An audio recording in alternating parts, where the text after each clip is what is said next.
Okay, so in part two of this week's material, I'll be talking a little bit about the study of youth culture. So obviously, youth culture, culture of youth, what young people do, but it's kind of more specific. That would be the things that young people do outside of, I suppose, family and institutional settings. Institutional settings there being, education systems and work.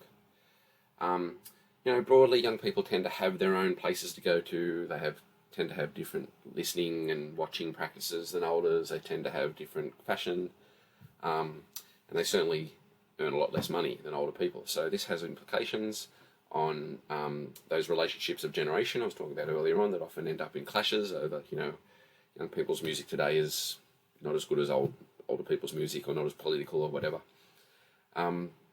And it's particularly the case even more, I think, today with things like social media and technologies. The way that these things can also have a generational divide to the point where even the rise of different platforms, from MySpace, how it disappears, and to TikTok or whatever today is different people of different ages have very different relations to these things. Youth culture, though, is a way of thinking about the meaningfulness of these practices to young people. So in previous week I talked about Frankfurt School, who tend to render all this stuff I'm going to talk about today as cultural dupes or ideology or whatever. The way that I'm going to talk about it today allows a little bit more autonomy for people here in terms of what they're expressing. In terms of these youth cultures, they're not just ideological, although there's a lot of ideological aspects to them sometimes. But the way that these theorists and sociologists position youth culture is that there's other things going on that isn't just ideological practices. It can be creative, it can be resistive, it can be expressions of self. And in fact, the ideological and these more autonomous practices can both coexist in many ways. So, like anything that we're looking at in the course, obviously youth cultural practices are divided through things like class and race and gender, where people went to school, where they live, even different countries have different youth culture practices. But globalization has seen, things like subcultures and that often look quite similar around the world. The way the punk that might be done in New York in the 70s was different, but also, it was quite similar to how it was done in London or whatever.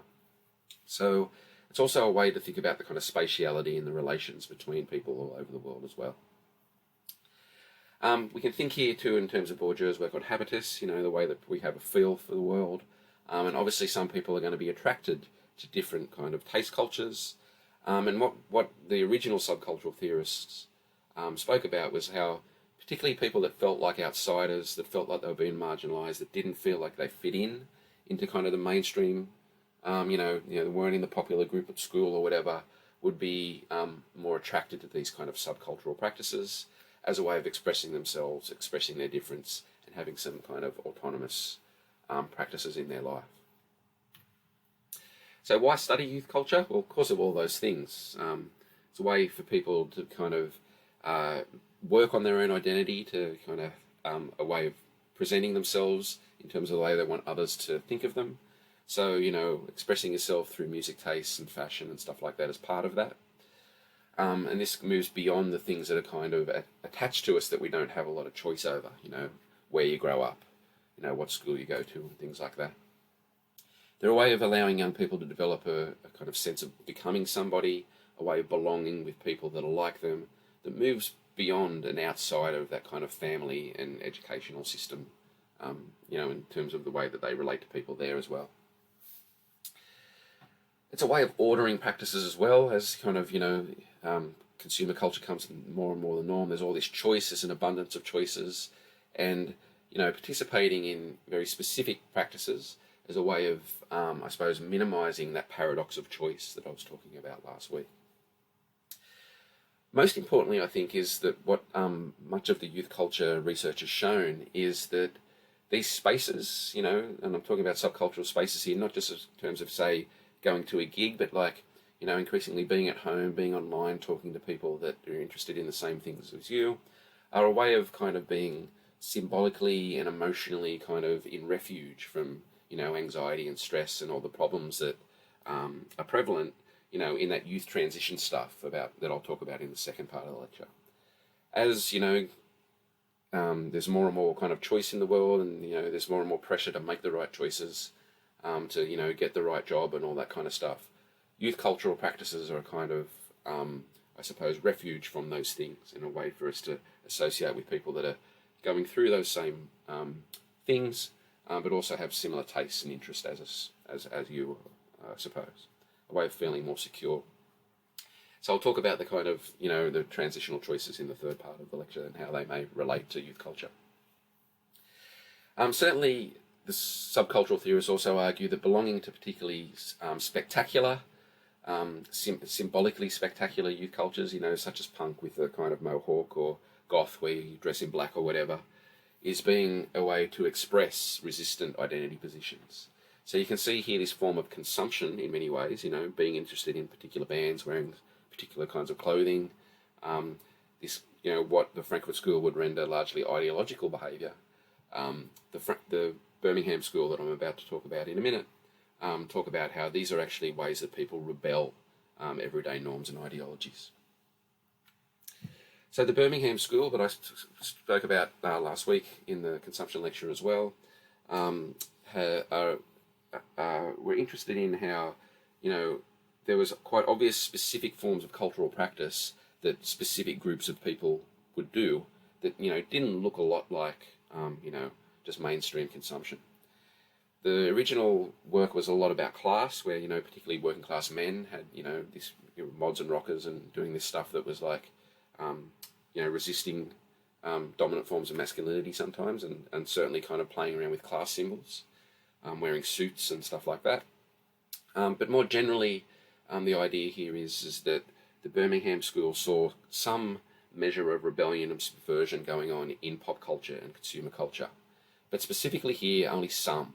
So in many ways, they see the mainstream and most people still being kind of that Frankfurt School dupe, except for these kind of practices that are kind of doing these resistive things. So this is that kind of playoff of hegemony, I suppose, that I was talking about a little bit last week, where they view pop culture and consumer culture as a site of struggle. There's kind of struggles going on here between the ideological and the self-expression, rebellion, subversion kind of aspects of these things.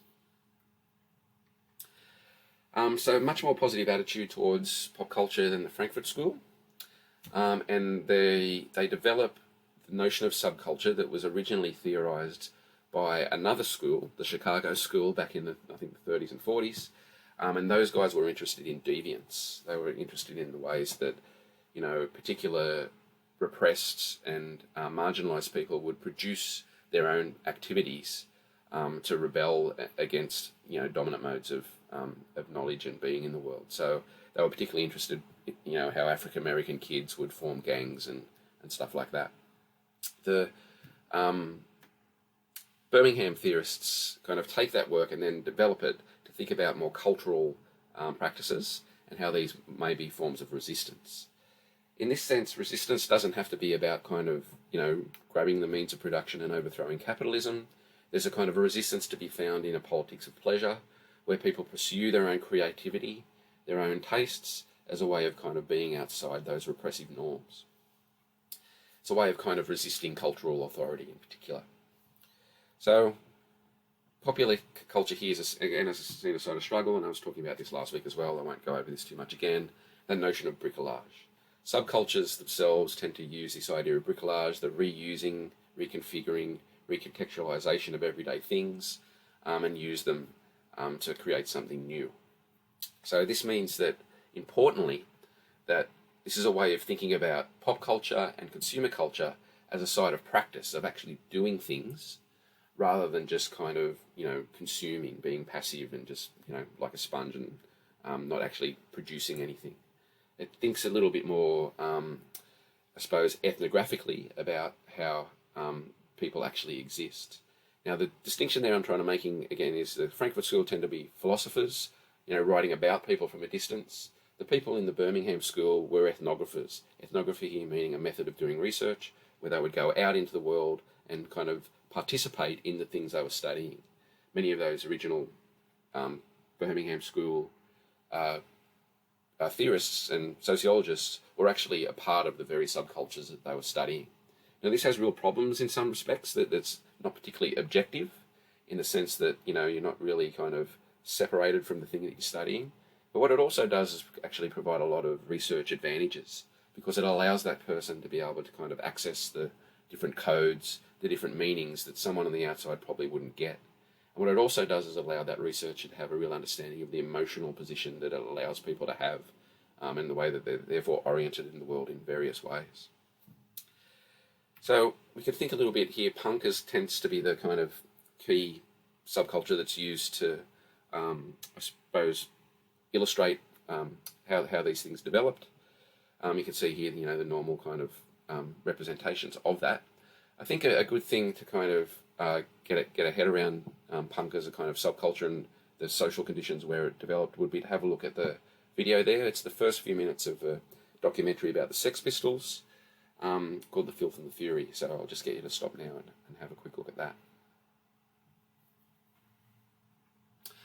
Okay, so in that video, you have, the by now very well-worn description of the people that participated in the genesis of punk.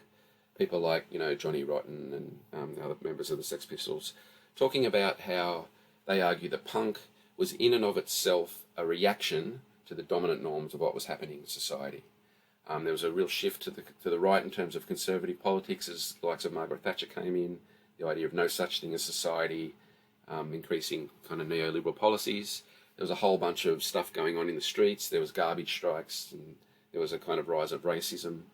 The likes of Johnny Rotten and others talk, like the members of the Clash and all the other bands, talk about how punk was a kind of artistic expression against what was going on in the world. They wanted to resist those things that were happening, and here was a way of being able to do it in their kind of everyday practices.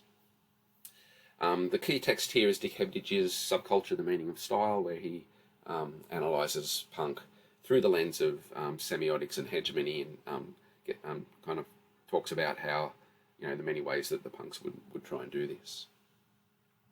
One of the important things about this resistive thing was kind of resisting the dominant norms of music. At the time, bands like Pink Floyd and that kind of prog rock thing were the dominant form of, multi-million-dollar selling kind of stuff. People in the punk bands kind of hated all that music. They saw all the kind of guitar solos and that as being wanky. They argued basically that you shouldn't have to be some kind of, highly trained musician to be able to make music to express yourself. And in fact, playing your instrument quite badly was kind of seen as a badge of honour. So this allows kind of working class people without a lot of money, without a lot of training, to buy a crappy guitar and kind of make art. Again, this is then seen as an example of kind of resisting those kind of dominant norms of society. The bricolage here is aspects of the fashion, safety pins as earrings and, extreme haircuts, tattoos, spitting at each other and all that kind of stuff. And then this kind of subculture, the idea of punk, of doing it yourself, of existing outside the mainstream, starts to move around the world. There's a genesis in New York and London, but really now punk is kind of a very kind of broad attitude that people have towards things. Doesn't necessarily mean that they're dressing up with mohawks anymore. In fact, as a subculture, as I'll talk about in a minute, it was largely co-opted. But we can ask questions about that kind of, traditional story now, because it's, decades old, that story about punk, Was it actually a response to things at the time? Is, jumping up and down at a gig and spitting at each other actually a form of rebellion? Does its spectacular image make it really open to commercial exploitation, which is definitely the case in many ways? Others would question whether, this kind of stuff can ever be subversive because it actually doesn't kind of change the structures of society. So you can see studying a practice like punk can open up all these kind of really interesting sociological and, in the end, political questions. And in terms of the processes of what happens to subcultures, they tend to come along, they happen on the streets and often in, poor areas, and they become a thing.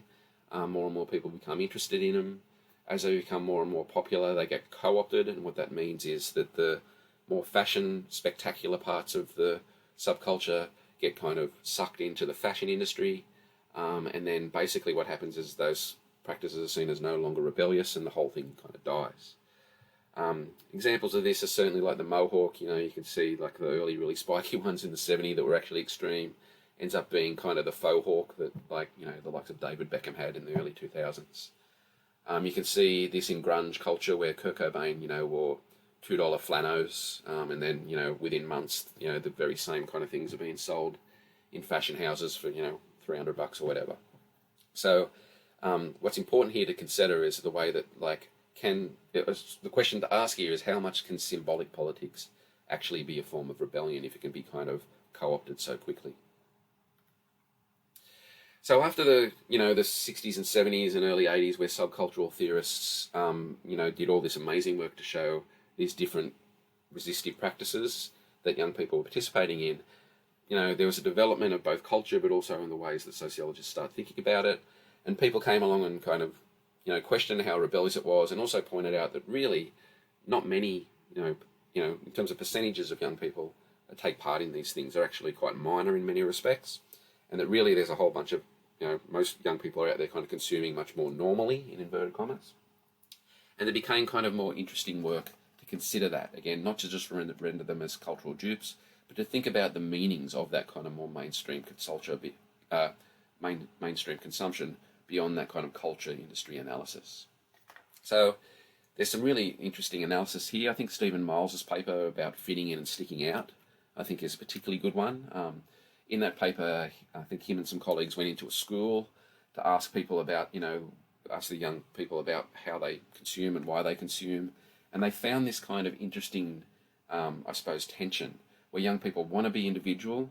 They want to kind of rebel sometimes. They want to kind of stick out. But also, at high school, there's all a bunch of conformity and pressures to fit in. And there's this constant play-off between this notion of fitting in and sticking out in many youth cultures. I mean, ironically, in a subculture that's meant to, like punk, to say rebel against mainstream society, within that subculture then there's all kinds of social pressures to do it in a particular way, to have, the right kind of mohawk or wear the right kind of jacket or whatever. So here again you can see the return of this idea of pseudo-individuality. How much of this is ourselves being, being able to create our own self-identity, and how much of this is kind of just ideological kind of consumption. The original subcultural theorists were almost instantly criticised too about only focusing on male practice. Things like punks and mods and rockers and stuff like that, at least in the way that they were analysed, were often presented as largely male practices, which obviously wasn't the case. And often there was a kind of concentration on things that happened in public, where what happened at home was largely left out. So the private public thing here largely focused on the public, and it kind of left out a lot of stuff that young girls do. So young women in subcultures were often given secondary roles as if they were passive and just kind of there holding things or whatever, which simply isn't the case. And Angela Morobi, who was part of the Birmingham school, almost instantly kind of criticised her colleagues about kind of doing this kind of stuff, leaving out women's practices. There's also been the development of more kind of feminist subcultures, and Threadgold's been a really good example of that. A kind of punk-inflected feminist subculture that was both a reaction to some of the sexism that happens within music, but also a reaction to broader sexism. So if you're interested in kind of more feminist aspects of this, Threadgold is a really good example to kind of check out in terms of the way that it was resisting kind of not just dominant consumer norms, but also dominant gender norms.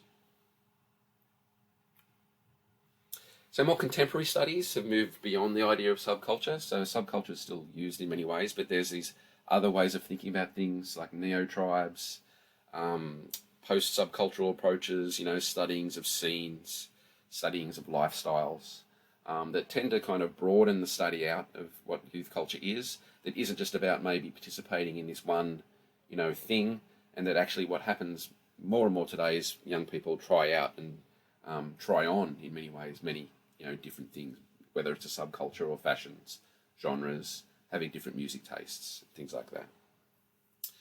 So subcultural theory has been profoundly influential on the way that we think about youth cultures, but again, it's not really the dominant way that we consider youth practices today. Okay, I'll leave it there in terms of youth culture, and in the next section I'll be talking about youth transitions.